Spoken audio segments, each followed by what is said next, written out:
નમસ્તે વિદ્યાર્થી મિત્રો, જ્ઞાનપથ સ્કૂલમાં આપનું હાર્દિક સ્વાગત છે। હવે આપણે પાઠ ટપકા ભણી ગયા હતા, ખાલી પાઠ જ સમજ્યા હતા। તો હવે આપણે અભ્યાસ અને સ્વાધ્યાય બંને કરીશું। તો ચાલો પાઠ્યપુસ્તક કાઢજો। હિન્દી પાઠ્યપુસ્તક ખોલ્યું બધા? હિન્દી પાઠ્યપુસ્તક પેજ નંબર 30।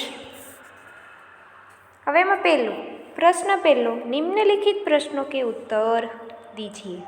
पहले, तुम्हारे गांव में कैसे कैसे घर है? तो कि मेरे गांव में मिट्टी के, सीमेंट के और झोपड़ी के जैसे घर है। तुम्हारा घर किन किन चीज़ों से बनता है? मेरा घर मिट्टी, पत्थर, खपरेल, सीमेंट आदि से बनता है।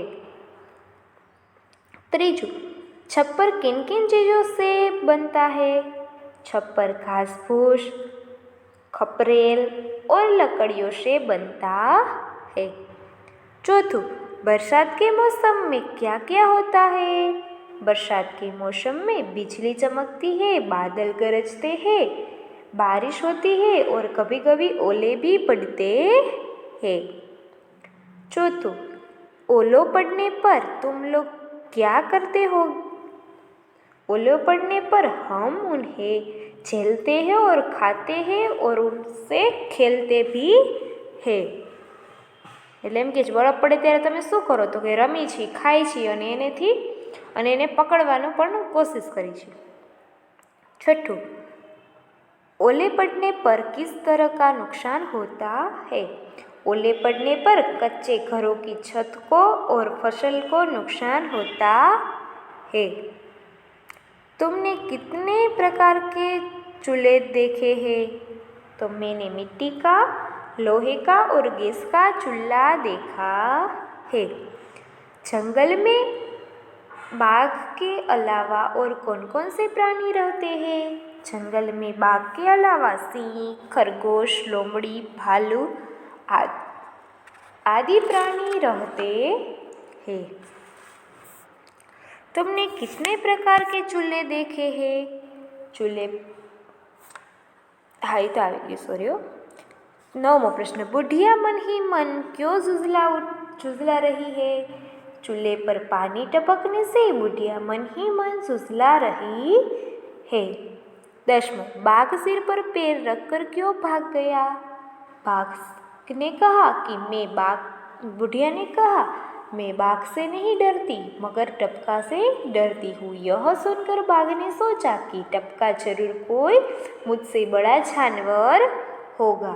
यह सोचकर बाघ सिर पर पैर रखकर भाग गया। हवे प्रश्न बीजो, जंगल में और क्या क्या भीग रहा होगा? सूची बनाए આપણે વિચારવાનું કે શું શું બીજું પલળતું હશે। जंगल में पेड़, पौधे, पशु, पंखी, पत्थर आदि भीग रहे होंगे। हवे स्वाध्याय प्रश्न पहलो, निम्नलिखित प्रश्नों के उत्तर लिखिए। पहलू, बुढ़िया कहाँ रहती थी? बुढ़िया जंगल में रहती है। बरसात में बुढ़िया के घर में क्या टपकने लगा? बरसात में बुढ़िया के घर में पानी टपकने लगा। ओले की मार से परेशान होकर बाघ कहाँ आ गया? ओले की मार से परेशान होकर बाघ बुढ़िया के घर के पास आ गया। पानी टपकने की आवाज़ कैसी थी? पानी टपकने की आवाज़ टप टप थी। बुढ़िया को सबसे ज्यादा डर किससे लगता था? बुढ़िया को सबसे ज्यादा डर टपका से लगता था।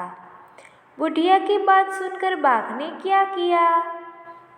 बुढ़िया की बात सुनकर बाघ सिर पर पैर रखकर भाग गया। चलो बाजूना पेज नंबर जो 31 पेज नंबर पर। प्रश्न बीजो, निम्नलिखित में से प्रत्येक के बारे में 5-7 वाक्य लिखिए। तो हवे मोर छे पेलू। तो पक्षियों में मोर सबसे सुंदर होता है। इसके माथे पर कलगी होती है, उसके पंख रंग बिरंगी होते हैं, उसकी आवाज़ मधुर होती है। वर्षा के दिनों में मोर म्याऊं म्याऊं मोर टेहुक टेहुक करता है। बादल देखकर मोर नाचने लगता है। मोर पेड़ पर रहता है। मोर हमारे देश का राष्ट्रीय पक्षी है। હવે બીજું વાઘ આપેલું છે તો કે વાઘના પણ એવી જ રીતે વાઘ एक जंगली जानवर है। वह सिंह की तरह भयानक होता है। उसका उसका रंग गहरा पीला होता है। उसके शरीर पर काली धारियाँ होती એટલે કે काला कलरना पट्टा હોય છે। वह अंधेरे में भी देख सकता है। बाघ मांसाहारी प्राणी है। बाघ हमारे राष्ट्रीय प्राणी है। बाघ को हम चिड़ियाघर में देख सकते हैं। त्रीजू तोता। तोता एक सुंदर पक्षी है। उसका रंग हरा है। उसके गले में काली धारी होती है। उसकी चोंच लाल रंग की होती है। वह आगे से मुड़ी हुई और नेकदार होती है। तोतों की आवाज़ मीठी होती है। लोग उससे पालते हैं। तोते को हरी मिर्च और अमरूद बहुत पसंद है। चलो હવે ત્યારબાદ નીચે પ્રશ્ન 3 નીચે दी गई चित्र का वर्णन 10 वाक्यों में लिखिए। હવે એ તમારે હોમવર્કમાં કરવાનું છે। નીચે આપેલું ચિત્ર તમારેનું વર્ણન તમારે તમારી જાતે કરવાનું છે। તો હું એકવાર બોલું છું, તમારે ખાલી સાંભળવાનું। यह मेला का चित्र है। मेले में तरह तरह की दुकानें लगी है। मेले में बच्चे, जवान और बूढ़े लोग हैं। मेले में एक सपेरा खेल दिखा रहा है। एक जादूगर भी अपनी जादू दिखा रहा है। गुब्बारे वाला गुब्बारे बेच रहा है। 2 चकडोर भी दिखाई दे रहे हैं। कुछ लोग चकडोर में बैठकर मजा उठाते हैं। एक और 2 घोड़े खड़े हैं। लोग मेले में घुड़सवारी का मजा भी उठा सकते हैं। चलो હવે ત્યારબાદ પાછળ પેજ ફેરવો જોઈએ। Page number 32। હવે તમને પ્રશ્ન 4 માં એમ કીધું છે કે નીચે दी गई चित्रों के आधार पर कहानी लिखिए। હવે હું તમને કહાની કહું છું, તમારે ખાલી સાંભળવાની છે। किसी जंगल में एक शेर रहता था। शेर એટલે કે સિંહ। एक दिन वह सो रहा था। उस समय एक चूहा अपने बिल से निकल आया। वह शेर के शरीर पर दौड़ने लगा। उससे शेर की नींद टूट गई। उसे बहुत गुस्सा आया। उसने चूहे को पकड़ लिया। जो चित्र में बीजा चित्र में देखाय छे ने चूहा ने पकड़ी उंदर ने पकड़ी लीधो। चूहे ने शेर से कहा, कृपया आप मुझे छोड़ दीजिए, कभी मैं आपको काम आऊँगा। शेर ने हंसकर चूहे को छोड़ दिया। कुछ दिनों के बाद शेर एक शिकारी की जाल में फंस गया। चूहे ने शेर को जाल में फंसा हुआ देखा। उसने जाल को कुतर डाला એટલે કોતરી નાખ્યું। शेर जाल से मुक्त हो गया और शेर ने चूहे को आभार माना। कभी छोटे प्राणी भी हमारी बहुत मदद कर सकते हैं। चलो હવે બાજુના પેજમાં नीचे दी गई उदाहरण के अनुसार वाक्य बनाइए। तो जो आपेलू बिल्ली तो के बिल्लिया। मेरे घर में बिल्ली है तो के मेरे घर में बिल्लिया है। एक वचन और बहुवचन बेय वाला वाक्य बनावाना छे। तो चलो मक्खी, तो मक्खी में शू आवशे सामे? मक्खिया। शू आवे? मक्खिया।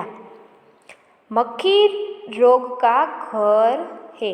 मक्खिया गंदगी में रहती है। ત્યારબાદ બીજું શું આપેલું છે? લડકી। તો કે સામે શું આવશે? લડકિયા। यह मोहन चाचा की लड़की है। रहीम चाचा को 3 लड़कियां है। ત્યારબાદ रोटी, तो के रोटियां। तुषार ने 1 रोटी कुत्ते को खिलाई और तनिष्क ने गाय को 3 रोटियां खिलाई। પછી શું આપેલું છે? ચૂડી, તો સામે ચૂડિયા। अरुणा एक ही चूड़ी पहनती है। शिल्पा 2 चूड़ियाँ पहनती है। बराबर, आ तमारे पूरी नाखवानुं रहेशे तमारी जाते। बराबर, हवे होमवर्क में तमारे आगळ जे आपेलुं छे ने मेळानुं चित्र एना विषे नीचे 10 वाक्य लखवाना छे। बराबर। अस्तु। जय हिंद। वंदे मातरम।